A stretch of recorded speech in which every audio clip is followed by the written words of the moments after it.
Charleston School of Pharmacy. We're so happy to have you here today, and we'd love to learn about your career. Great to see you guys today. My name is Deanna. Well, I'm actually PBM. Yes, I'll tell more about myself, what I'm doing in my workplace today. Great. We have a couple of questions that we would like to ask you. First off, what aspects of the job are most and least appealing, Deanna?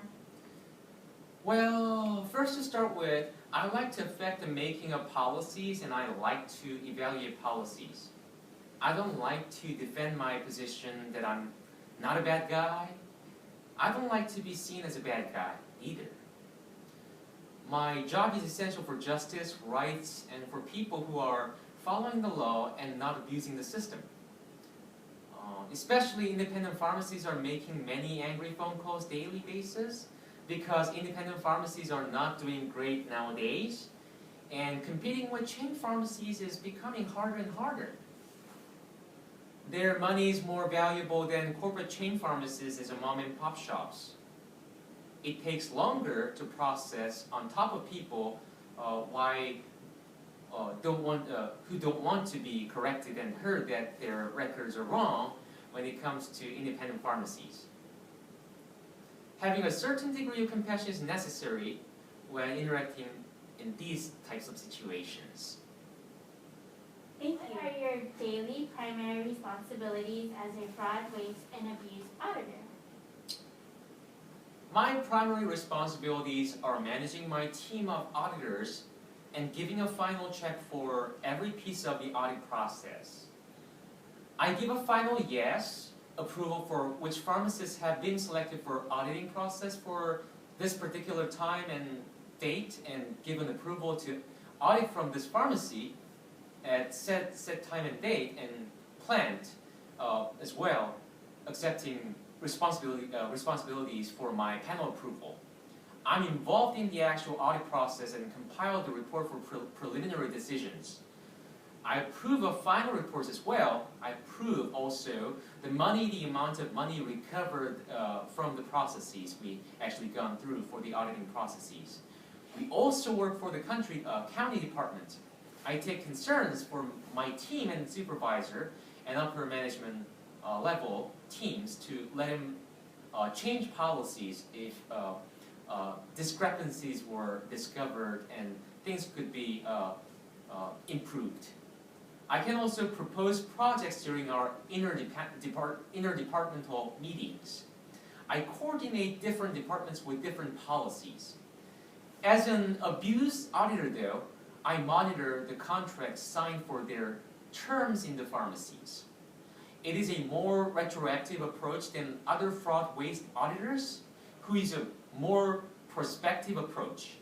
If they pass the checklist, if things still don't line up and meds were not filled, doctors wrote the prescriptions to be something, off the quantities, or days are off, day supplies are off. Then I come in as an auditor. You're looking back to make sure what the pharmacy was given from the doctor's office for this patient and processed in the claim. Then we can investigate from that point on of time and then make things corrected. And then I'm an enforcer at that point of process. Therefore, helping our clients identify discrepancies between physician orders and the claim submissions to ensure payment accuracy within the healthcare plan. I check with the state regulations for preventing overcharges and distinguish valid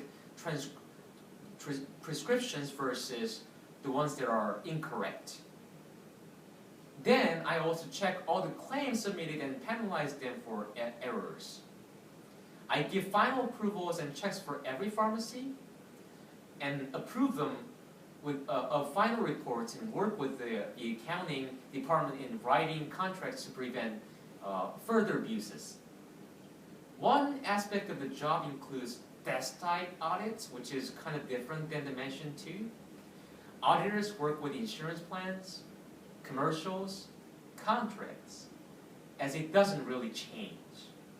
Contract agreements can be penalized, and I primarily work with Prime and Humana. I accomplishments tend to be valued and rewarded in this field? Interpersonal communication skills are highly valued both in spoken and written forms. Definitely, yeah, that's the key to mitigate and minimize misunderstandings. One is, you're expected to communicate efficiently. You're dealing with many different departments to coordinate things efficiently and clearly. Integrity and confidentiality are also other valued traits that I can kind of highly emphasize, since we are dealing with sensitive information of patients or things of information in nature. They are of the information nature. Different companies have proprietary rights, and certain terminologies are quite specific and detailed. Also, critical decision-making, determination, working independently, and accepting responsibility for decisions you have made to make things right are definitely valued in my position. Being business savvy and taking your business classes and having a business mindset would be beneficial and valued. Being able to navigate for resources, good with documentation are also good key traits. You should be good at finding facts through your resource navigation skills, and you should also be good at collecting records and be organized for this job. If you don't have those skills, then you should work on developing those skills. Patient confidentiality is crucial in this role. As such, there are proprietary documents reviewed frequently to make sure that things are kept confidential. Thank you, Deanna. How did you become interested in this field? And what are common career paths in this field? Well, I can say many things about that, but first thing first, I'm always looking at the state law to see if there are many new policy updates. I used to be a president at the NCPA organization while Dr. Monk was there. Is he still there?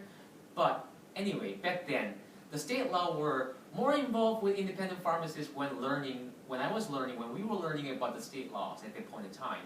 I enjoyed law classes when I was a student at the University of Charleston School of Pharmacy, like lobbying at a national level, and the policy laws, and how laws are interpreted in various aspects.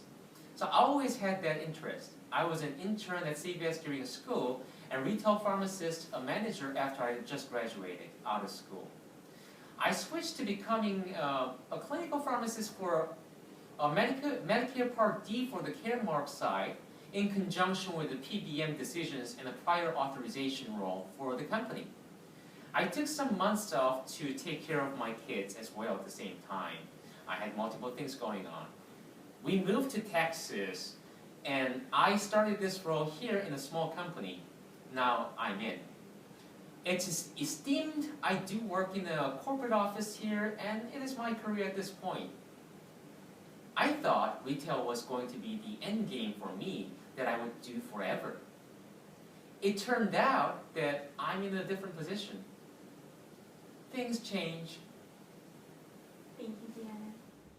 Hello, Dr. Bessler. My name is Amina Anderson. I'm a P1 student at the University of Charleston, and I'm excited to be here to ask you some questions about your career. So first I have, what steps would you recommend we take to prepare to enter this field? Well, where should I start?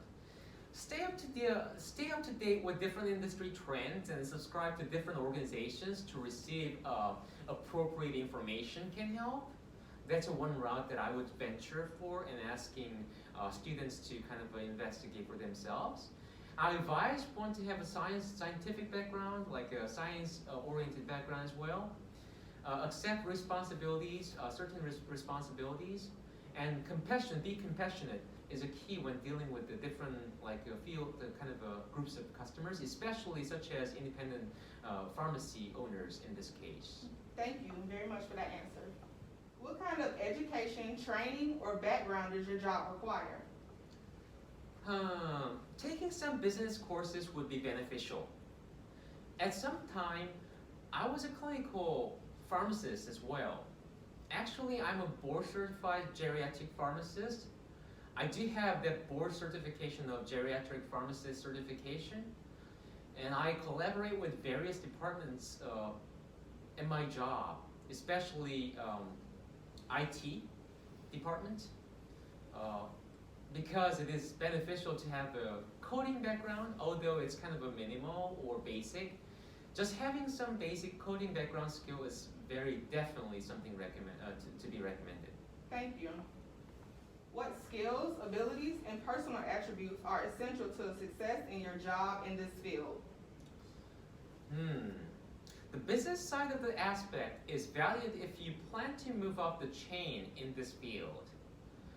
IT basic knowledge is valued. Even just like simple coding skills will be valued too. That's going to save us so much time. As I work with the IT department, which is constantly manipulating Excel spreadsheets, especially, it's a lot of data. So looking up some like webinar schedules and modules to join online that are offered for free, I would say would be very helpful. Thank you. Who do you collaborate most with at your job, and what is your main form of communication? That question, I have colleagues here and interact with them here at my fraud and abuse branch of the department daily. I also interact with the upper management, account management, the legal department, the IT department, and also customer service department. You have to know your audience at the time of presentation of your kind of data and information and communications. With some peers, you need to use correct technical terminologies and be specific about the topics you're talking about. Still, with customers and outside of our company, you should reach out to them using layman's terms to help them understand and collaborate. My main form of communication is through emailing, and also now, even nowadays, we're quite commonly using faxing as kind of faxing out the documents as well. Thank you very much. So, do you feel like the pandemic has affected your job duties, and do you ever get the chance to work remotely? Well, nobody really asked me that kind of question until this point in time. Well, not exactly. As a pharmacy benefits manager, we have made some waivers and significant concessions for documentations. So whether to accept or not to accept, and we kind of set some kind of a guidelines, and we have certain rules that we improvise at this point in time to make the transitions smoother. And we waive certain pieces of documentations and templates, and accepting some screenshotted items even nowadays. So I think that's quite lenient than when we used to be before. I guess that's going to be the way how it's going to be from now on. Thank you very much. Thank you, Dr. Bessler, for joining us today. We thought your informative tips were very helpful, and we'll be using them in the future. Is there anything else you would like to add before we conclude our interview? Well, it's been a pleasure talking to you guys today. Well, I hope I was a help for actually answering all the questions you guys had. It's best of your interest if you're really interested in actually being a PBM, or if you're interested in industries of actually pharmaceutics, and then I would actually highly recommend to go into the IPHO, and then kind of investigate your way through to see whether this field is right for you. Okay. Thank you very much for joining us. All right. Pleasure talking to you guys.